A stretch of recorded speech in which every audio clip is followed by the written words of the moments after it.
2024 के नतीजे बस कुछ ही देर में आने वाले हैं और तस्वीर धीरे धीरे साफ होती जा रही है।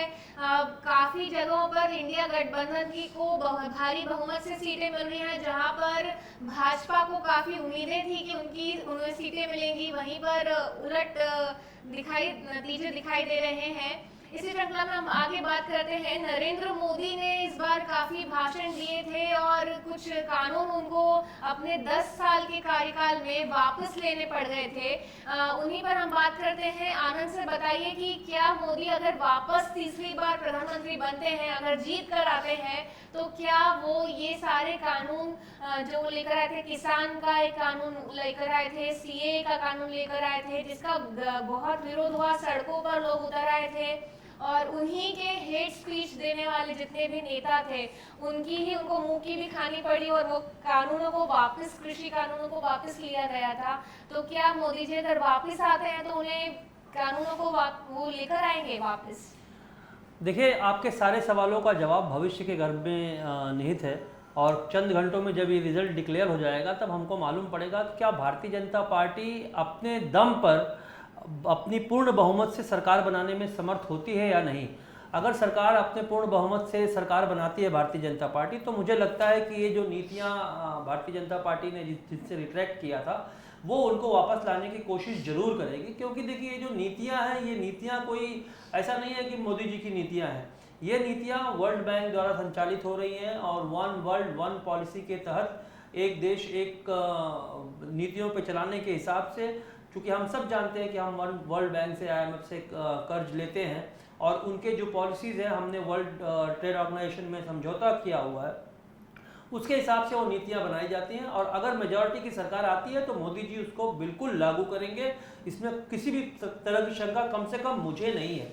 लेकिन अगर भारतीय जनता पार्टी की सरकार खुद के बूते पे बहुमत में नहीं आती है और जो गठबंधन के दूसरे सहयोगी हैं, क्योंकि देखिए राजनीतिक पार्टियों की अपनी एक व्यवस्था होती है, उनका अपना एक वोट बैंक होता है और उसमें समन्वय स्थापित करके उनको चलना होता है। तो अगर दूसरे पार्टियों के गठबंधन से सरकार बनेगी, जैसे कि अटल बिहारी वाजपेयी की सरकार बनी थी, तो मुझे लगता है कि जो इस तरह के बिल्कुल अतिवादी फैसले हैं, जो एक्सट्रीमिस्ट फैसले हैं, वो ये सरकार नहीं ले पाएगी। जो पिछले 5 सालों में हमने खास करके देखा, पहले 5 साल में तो इस तरह की नीतियां बहुत नहीं लाई गई।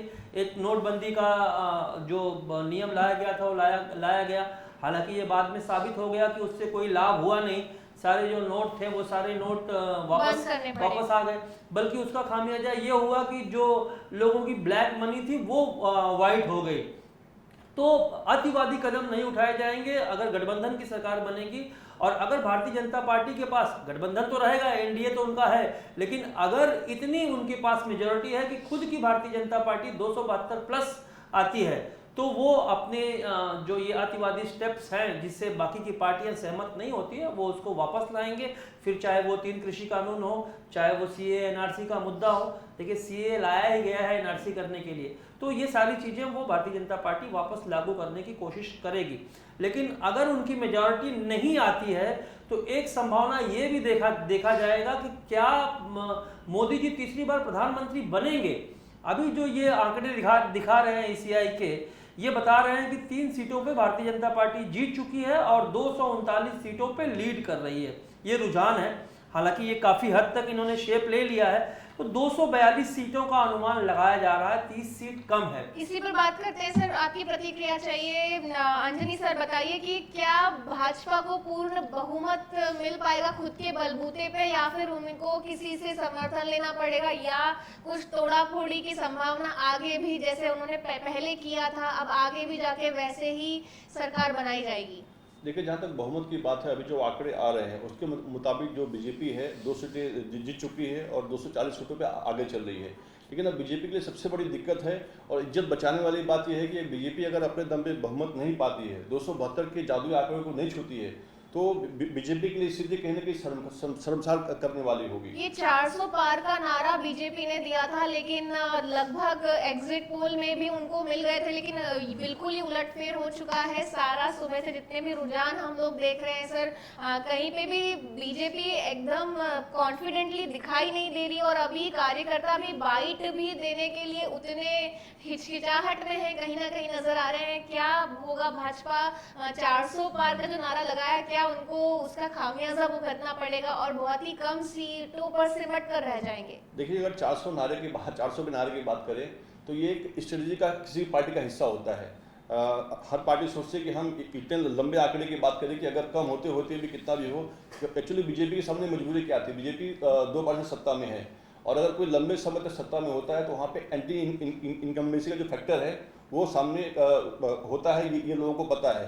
तो बीजेपी ने एक दांव खेला 400 सीट का, कि अगर हम इतना बोलेंगे तो पब्लिक के अंदर कम से कम ये तो कॉन्फिडेंस आया कि बीजेपी 400 की बात कर रही है। सर वैसे ही बात कर रही है कांग्रेस कह रही है कि 295 सीटें लेकर वो आने वाले हैं, और सभी लोग कल राहुल गांधी का भी बयान था कि सिद्धू मूसेवाला का गाना आपको याद होगा 295। तो क्या आपको लगता है कि 295, जयशंकर रमेश ने कहा, पवन खेरा ने कहा, बहुत सारे लोगों ने कहा 295 का एक आंकड़ा बाहर आ रहा है कांग्रेस से, तो क्या ये पूर्ण बहुमत जो है उनको बोल रहे 150 सीटें तो हमारी कंफर्म है, लेकिन बाकी की सीटें जो है वो कहां से लेकर आएगी कांग्रेस? देखिए, मुझे ऐसा लगता है कि ये तो सब जानते हैं कि कांग्रेस पार्टी की हालत ऐसी नहीं थी कि वो अपने आप से मेजॉरिटी लाएगी, लेकिन जो उन्होंने गठबंधन बनाया उसमें सबको ऐसा अनुमान था, जो भी विपक्षी गठबंधन के लोग थे, कि कांग्रेस कम से कम 100 सीटों के ऊपर, और अगर 120, 125, 130 सीट अगर कांग्रेस अपने बूते पे ला पाती है तो बाकी पार्टियों के सहयोग से जो जादुई आंकड़ा है 272 का, उसको छूने में, उसको पार करने में कामयाब होगी। और उन लोगों ने भी जो ये आंकड़ा दिया 295 का, वो आंकड़ा उसी हिसाब से है कि सबको मिला के एक मेजॉरिटी का आंकड़ा वो बना पाएंगे। लेकिन अभी के जो रुझान दिख रहे हैं, उस रुझान से तो मुझे नहीं दिखाई दे रहा है कि इंडिया गठबंधन जो है वो 272 के आंकड़े को छूती हुई प्रतीत नहीं हो रही है। भारतीय जनता पार्टी बनिस्बत उसके काफ़ी नज़दीक है। इनफैक्ट गठबंधन में जो उनके गठबंधन के जो एनडीए के रुझान है वो 270 के सीटों के आसपास बने हुए हैं, थोड़े नीचे थोड़े ऊपर। तो ऐसा लग रहा है कि अगर ये रुझान इसी तरह से शेप लेते हैं तो मुझे लगता है कि एनडीए की सरकार तो बन जाएगी।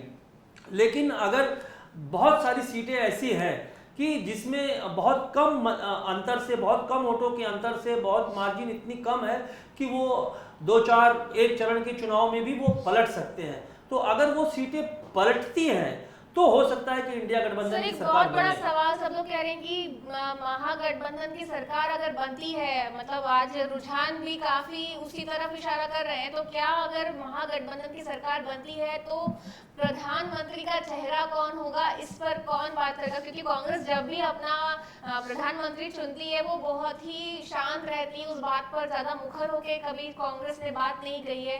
प्रधानमंत्री का चेहरा कौन होगा, क्योंकि इतने सारे नेता हैं, उनके अपने अपने सबके सपने हैं, और ये मल्लिकार्जुन खड़गे जी का आखिरी चुनाव होगा, ऐसा नरेंद्र मोदी ने कहा था। देखिए, राष्ट्रीय कांग्रेस पार्टी जो है वो बहुत समय से चुनाव लड़ रही है, और जो हमारे देश में लोकतांत्रिक प्रणाली है, हमारे देश की लोकतांत्रिक प्रणाली इसी तरह की है कि हमारे देश में जनता जो है वो संसदों का चुनाव करती है, और जो संसद होते हैं वो सांसद अपना नेता चुनते हैं। एक नेता पक्ष होता है, एक नेता प्रतिपक्ष होता है। तो सांसदों का चुनाव होता है हमारे यहाँ नेता का चुनाव नहीं होता। अगर जिस तरह से बार बार भारतीय जनता पार्टी सवाल उठाती रही कि मोदी के सामने कौन, ये कहीं ना कहीं मुझे लगता है कि अगर इनकी मेजॉरिटी आती, जिस तरह से वो 400 सीटें मांग रहे थे, तो कहीं ना कहीं ये जो अमेरिका की चुनाव प्रणाली है, राष्ट्रपतियों का चुनाव होता है, दो कैंडिडेट्स के बीच में चुनाव होता है, इस तरह की चुनाव प्रणाली की वकालत भारतीय जनता पार्टी कर रही है, ऐसा दिखाई दे रहा है। लेकिन कांग्रेस पार्टी और सारे विपक्ष के दलों का ये पहले से कहना था कि चूंकि हमारा गठबंधन है तो जो पार्टी ज्यादा सीट पाएगी और उसके अलावा जिस व्यक्ति को 272 सांसदों का समर्थन होगा वही सरकार चलाने के लिए उपयुक्त होगा। तो हो सकता है कि किसी एक पार्टी के पक्ष में ज़्यादा लोग आ जाए, अगर विपक्षी गठबंधन की सरकार बनती है तो ऐसा हो। जैसा मैंने आपसे कहा कि अगर भारतीय जनता पार्टी भी अपने दम पर अगर मेजॉरिटी पाने में असफल रहती है और दूसरे गठबंधन के सहयोगियों का उनको समर्थन लेना पड़ रहा है, तो ये हो सकता है कि नरेंद्र मोदी प्रधानमंत्री ना बने।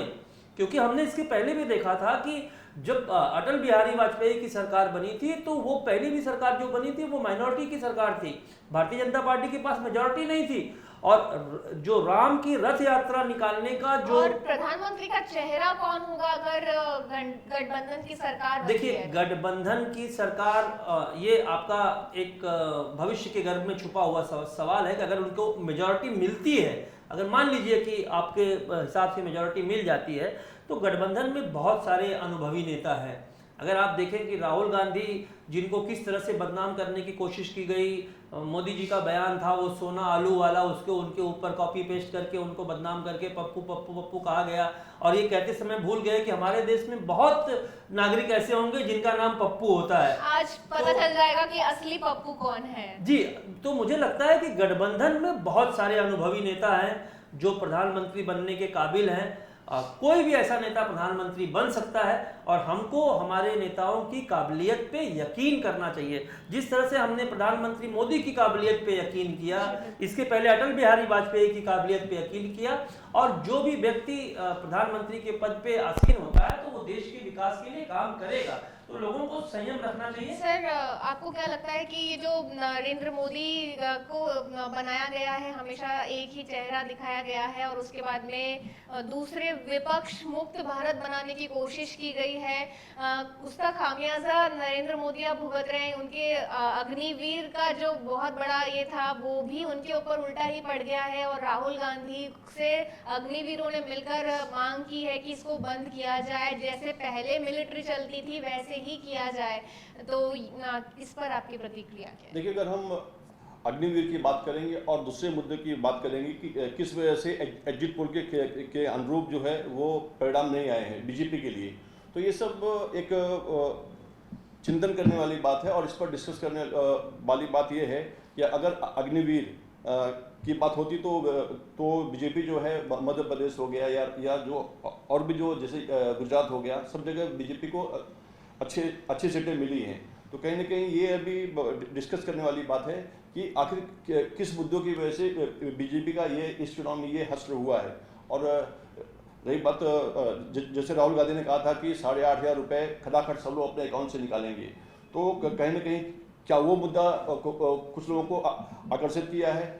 जैसे देखा गया था कि साउथ के चुनाव में जो उन्होंने लोगों को कहा था कि हम ये फ्री देंगे, तो उन्होंने फ्री की बात की थी। सर, नरेंद्र मोदी को हमेशा चेहरे के रूप में दिखाया जाता है जब भी विपक्ष का मुंह बंद कराना होता है या कोई भी नई योजना लागू होती है, नरेंद्र मोदी के चेहरे पर ही काम किया जाता है। विज्ञापन जितने भी है नरेंद्र मोदी, अगर राशन भी बांटा जाता है तो उसके ऊपर भी विज्ञापन नरेंद्र मोदी का होता है। लेकिन एक जगह विज्ञापन करके नरेंद्र मोदी फंस चुके हैं, जहाँ पे उन्होंने कहा था, उन्होंने टीका दिया था जो कोविड का, उस कंपनी ने खुद ही कह दिया कि ये जो है इसमें हमने गलत किया था, और अब नरेंद्र मोदी का फोटो उस पे से हटा दिया गया है। जो ऑनलाइन फोटो था वो उसके सर्टिफिकेट पे, कोविड वैक्सीनेशन के सर्टिफिकेट से नरेंद्र मोदी का फोटो हटा दिया गया है।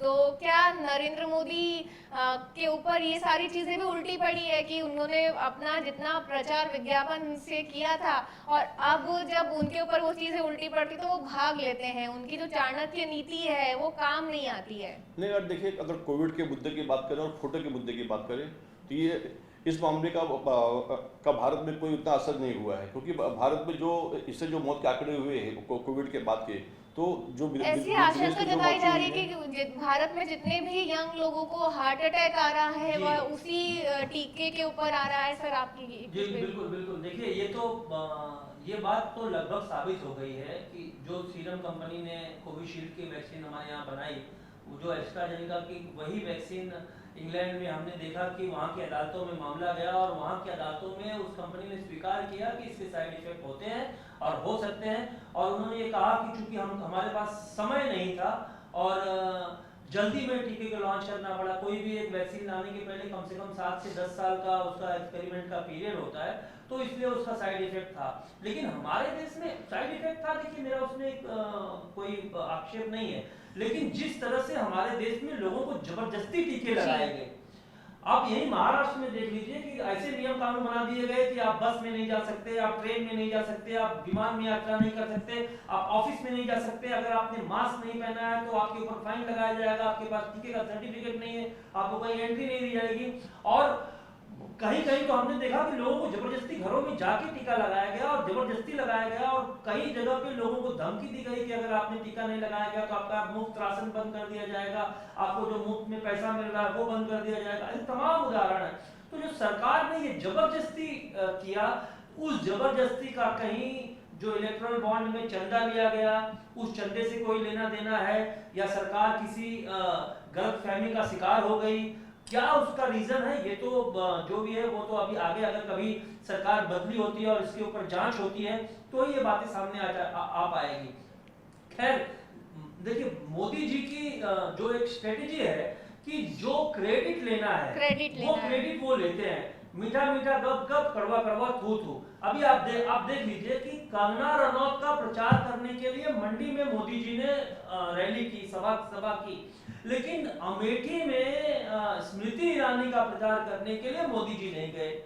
अब आप मुझे बताइए कि स्मृति ईरानी जो इतनी कद्दावर नेता हैं और उन्होंने राहुल गांधी को हराया है, ऐसी नेता का चुनाव प्रचार करने के लिए मोदी जी नहीं गए। इसका स्पष्ट कारण मुझे ऐसा लगता है कि जो इंटेलिजेंस की रिपोर्ट थी, इंटेलिजेंस की रिपोर्ट बता रही थी कि वहां से उनकी प्रत्याशी हार रही हैं, इसलिए वहां जाके वहां का अपजस न लेना पड़े, इसलिए मुझे लगता है कि मोदी जी की स्ट्रेटेजी थी कि जहां आप इससे पहले भी आपने देखा होगा कि जहां भारतीय जनता पार्टी अच्छा नहीं कर रही होती है वहां मोदी जी की रैली नहीं होती है। सर इस पे आपके स्पेशल कमेंट्स। देखिए, अगर हम जैसे आपने कहा कि आपने कोविड वैक्सीन की बात की, चुनावी चंदे की बात की, अगर ये सब मुद्दे होते तो कहीं ना कहीं जो चुनाव परिणाम है वो हर राज्यों में होना चाहिए था। भारत की जो राजनीतिक परिस्थिति वो बहुत अलग है।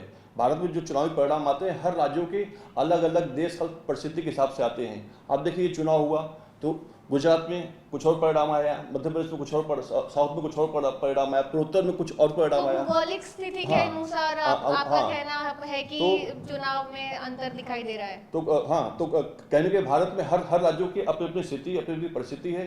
अब अगर मैं यूपी बिहार की बात करूंगा तो जैसे मैंने पहले भी कहा था कि जो वहाँ जातीय समीकरण है वो सबसे ज़्यादा हावी है, और जहाँ जहाँ पे सीधी फाइट है, जहाँ पे जातीय समीकरण नहीं है, वहाँ पे बीजेपी जो है वो दूसरी पार्टियों पे हावी रही है। अब सबसे बड़ी दिक्कत है कांग्रेस के सामने। कांग्रेस जो है जितनी क्षेत्रीय पार्टियों हैं सबसे टिकट मांग के वो चुनाव में खड़ी हुई है। अब यहाँ पे दिक्कत ये है कि अगर ये कोशिश भी करते हैं मुख्यमंत्री बनाने, अपना पीएम बनाने की, तो सामने जो बंगाल में सबसे बड़ी पार्टी जो है, क्षेत्रीय पार्टी की बात करें तो अच्छी सीटों से जो जीत के आई ममता बनर्जी, अगर वो बोलेंगे मुझे पीएम का उम्मीदवार बनना है, जैसे आपने देखा होगा अपना कर्नाटक में जो वहाँ के जो मुख्यमंत्री थे, कांग्रेस के और बीजेपी की अच्छी सीटें मिलने के बावजूद भी सीएम वो बनते थे। तो कांग्रेस के सामने स्थिति बड़ी विकट है। ये जो खिचड़ी सरकार अगर बनेगी, कांग्रेस के सामने भी स्थिति जो है वो विकट है। भाजपा भी अपने अस्तित्व को बचाने में लगी हुई है। महाराष्ट्र में दो पार्टियों के सामने अस्तित्व का सवाल है भाजपा के ऊपर भी। नरेंद्र मोदी ने इलेक्शन कमीशन के बहुत सारे नियमों का पालन नहीं किया, विपक्ष के कई आरोप हैं ऐसे, और हम देखेंगे आगे ऐसी ही चर्चा आप हमारे साथ में बने रहे। नरेंद्र मोदी और राहुल गांधी दोनों के बीच की में अब कड़ी टक्कर दिखाई दे रही है। इंडिया महागठबंधन और भाजपा सरकार एनडीए कितने चुनाव में पानी में है और कितने खरे उतरे हैं ये देखेंगे हम लोग कुछ ही समय में। बने रहिए हमारे साथ में आवाज इंडिया पे।